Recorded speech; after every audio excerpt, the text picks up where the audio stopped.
Hello student. तो चलिए हम स्टार्ट करते हैं एक्सरसाइज 4.1 का क्वेश्चन नंबर फर्स्ट का फोर्थ पार्ट रोम्बस BEST। ये हमें ड्रॉ करना है जिसमें BE जो साइड है वो दिया हुआ है 4.5 सेंटीमीटर और ET दिया हुआ है 6 सेंटीमीटर। तो देखिए रोम्बस के बारे में बस दो ही मतलब हमें दिया हुआ है साइड का। तो हमें याद होगा कि रोम्बस में जो भी होता है साइड वो सब मतलब एक दूसरे के इक्वल होते हैं। जैसे कि देखिए ये एक रोम्बस है, इसका हम नेमिंग करेंगे तो हो जाएगा BEST। अब देखिए BE कितना है 4.5 सेंटीमीटर, तो ये हो जाएगा 4.5 सेंटीमीटर और ET जो है वो है 6 सेंटीमीटर, तो ये हो जाएगा 6 सेंटीमीटर।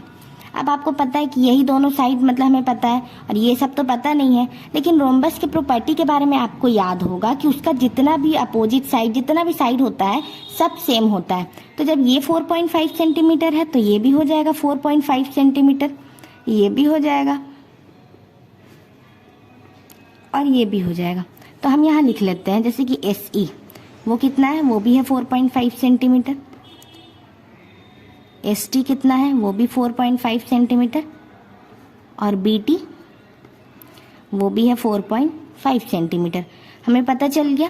अब हमें क्या करना है, अब हमें कंस्ट्रक्ट करना होगा। तो सबसे पहले कंस्ट्रक्ट के लिए हम क्या लेते हैं, जो डायगोनल हमें दिया रहता है वो लेते हैं। जैसे कि T हमें लेना है, T दिया हुआ है 6 सेंटीमीटर।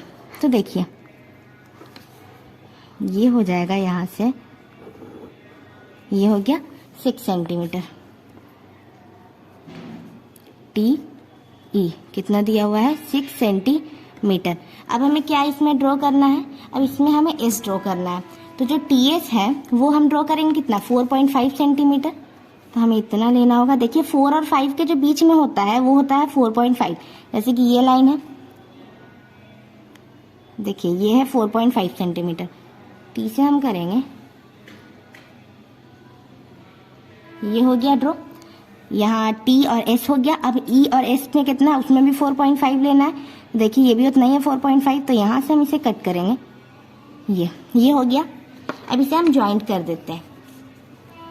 जैसे कि देखिए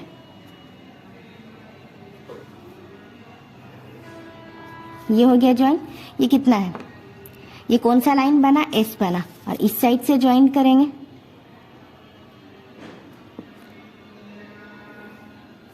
तो ये कितना हुआ, जो TS है वो कितना है 4.5 सेंटीमीटर है और उसी तरह जो ES है वो भी है 4.5 सेंटीमीटर।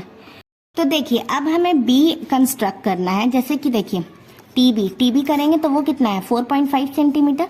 देखिए ये भी हम लिए तो ये भी 4.5 सेंटीमीटर है। तो हम लोग यहाँ से इसे ड्रॉ करते हैं, ये हो गया।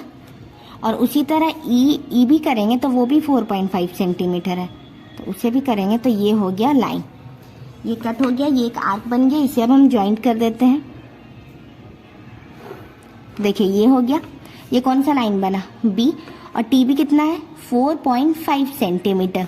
उसी तरह E भी हम ज्वाइन करेंगे तो वो कितना हो जाएगा, देखिए EB जो है वो भी हो जाएगा 4.5 सेंटीमीटर।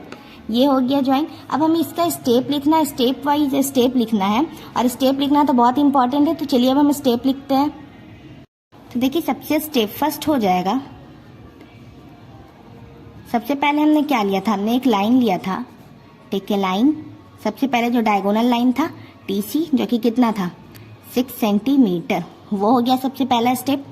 सेकेंड स्टेप में हम क्या लिखेंगे, सेकेंड स्टेप में हो जाएगा from point T and E, जो T एंड E है वो बनाता है मेक आर्क एट 4.5 सेंटीमीटर, क्योंकि इसका ये तो एक रोम्बस था और इसके जितने साइड सब सेम है, तो ये सिर्फ 4.5 सेंटीमीटर बनाएगा। एंड फॉर्म ए पॉइंट, जो पॉइंट हो जाएगा कौन सा S, मतलब ये दोनों लाइन को हमने जो बनाया आर्क तो वो कौन सा पॉइंट पे था S। उसी तरह हम देखेंगे स्टेप 3 तो क्या हो जाएगा, ज्वाइन होके, तो ज्वाइन होके बन जाएगा ST एंड SE, ये बना स्टेप 3। स्टेप 4 में हम क्या लिखेंगे, तो देखिए स्टेप 4 में हो जाएगा from point T and E make arc.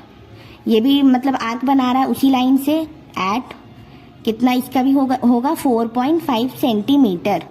And form ये कौन सा बना रहा है, फॉर्म अ पॉइंट। इसका कौन हो गया, इसका देखिए ऊपर वाला एस था, इसका मतलब एस मैंने बनाया था, तो नीचे कौन सा बनेगा, बी बन जाएगा। तो वहीं यहाँ लिख देंगे फ्रॉम पॉइंट बी। ये हो गया स्टेप 4। स्टेप 5 देखिए क्या होगा, स्टेप 5 में होगा कि ज्वाइन करके क्या बना, तो ज्वाइन करके बन जाएगा टी बी और बी ई, ये दोनों लाइन। अब स्टेप 6 में हमें ये पता चल गया कि जो बी ई एस टी था वो क्या था, एक रोम्बस है, ये हमने मतलब कंस्ट्रक्ट कर लिया है, तो B E S T is a rhombus. I hope आपको ये क्वेश्चन भी अच्छे से क्लियर हो गया होगा और सारा स्टेप भी अच्छे से क्लियर हो गया होगा। ये स्टेप आपको कुछ भी याद करने की ज़रूरत नहीं है, आपने मतलब जो जो यहाँ कंस्ट्रक्ट किया जैसे जैसे किया उसी को वैसे लिख देना है। इससे अच्छा है कि आपको मतलब कि पूरा फुल मार्क मिलेंगे एग्जाम में। तो आई होप आपको ये क्वेश्चन नंबर फर्स्ट का 4th पार्ट भी अच्छे से क्लियर हो गया होगा। कहीं से भी कोई भी डाउट आता है आप कमेंट करके पूछ सकते हैं।